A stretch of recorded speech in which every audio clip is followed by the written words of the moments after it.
वहां हम जा सकते हैं। बहुत कुछ भारत में किया जा सकता है। इस बेटी को नीचे बिठाइए, उसे थक जाएगी। उस बेटी को बिठाइए। वो थैंक यू बेटा, थैंक यू। बैठिए, आप नीचे बैठिए। मैंने देख लिया बेटा, उसको देख लिया। अब आप बैठ जाइए। हाँ, इस छोटी बच्ची को क्यों परेशान करते हो भाई?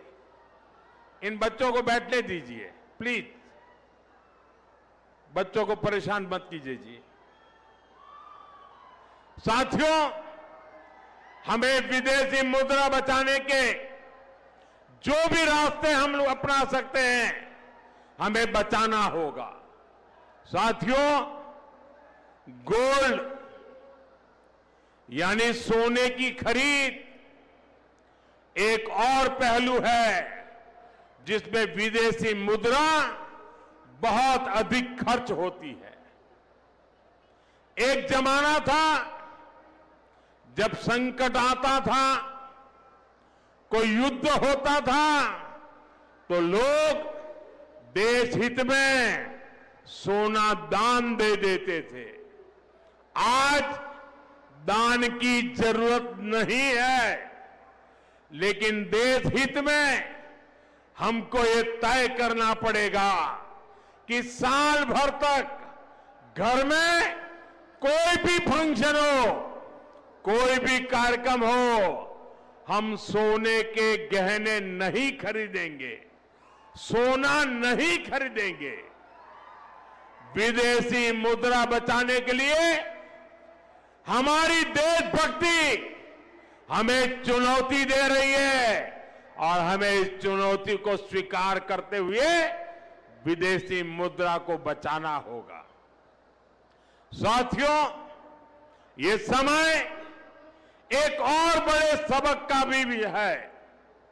एक समय था जब हम कॉपर एक्सपोर्ट करते थे, लेकिन आज भारत के सामने स्थिति ऐसी बन गई कि अब हमें कॉपर को भी इंपोर्ट करना पड़ता है। हमारे देश में हड़तालें करवाकर कॉपर प्लांट्स को ठप करवा दिया गया और अब हालत ये हो गई कि हमें कॉपर बाहर से मंगाना पड़ता है और उसमें विदेशी मुद्रा खर्च होती है। इसलिए मैं ऐसे सभी मजदूर संगठनों से भी कहूंगा कि हमें ऐसी बातों का जरूर ध्यान रखना चाहिए। भारत को आत्मनिर्भर बनने से जो भी कदम रोकते हैं, उनमें हमें दूरी बनानी होगी और जो लोग ऐसी साजिशों में जुटे हैं, उन पर भी कड़ी नजर रखनी होगी। मैं देश की अदालतों से भी आग्रह करूंगा कि ऐसी स्थिति आने पर देश हित में हमें कोई ना कोई रास्ता निकालने की तरफ बढ़ना चाहिए। साथियों, ऐसे ही खाने के तेल का भी है। इसके आयात के लिए भी बहुत बड़ी मात्रा में हमें विदेशी मुद्रा खर्च करनी पड़ती है। हर परिवार अगर खाने के तेल में, खाने का तेल का जो उपयोग करता है, अगर वो कुछ कमी करे, मैंने बार बार कहा है 10% कम करो। अगर हम तेल खाना कम करें ना, तो भी वो देशभक्ति का बहुत बड़ा काम है।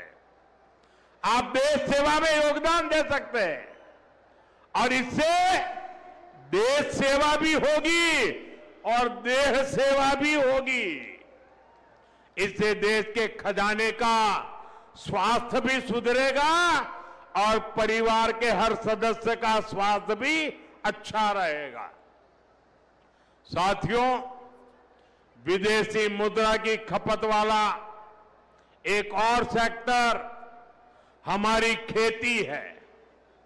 हम बहुत बड़ी मात्रा में बाहर से केमिकल फर्टिलाइजर इंपोर्ट करते हैं। केमिकल फर्टिलाइजर खेती के कारण हमारी धरती मां को बहुत पीड़ा हो रही है, हमारे खेत बर्बाद हो रहे हैं। अगर आज हम अपने खेत को नहीं बचाएंगे तो भविष्य में फसलों पर भी खतरा आ जाएगा। इसलिए बहुत जरूरी है कि हम केमिकल फर्टिलाइजर की खपत 25%, 30%, 40%, 50% उसको घटाए, आधी कर दें और हम उसके साथ साथ नेचुरल फार्मिंग की तरफ बढ़ें।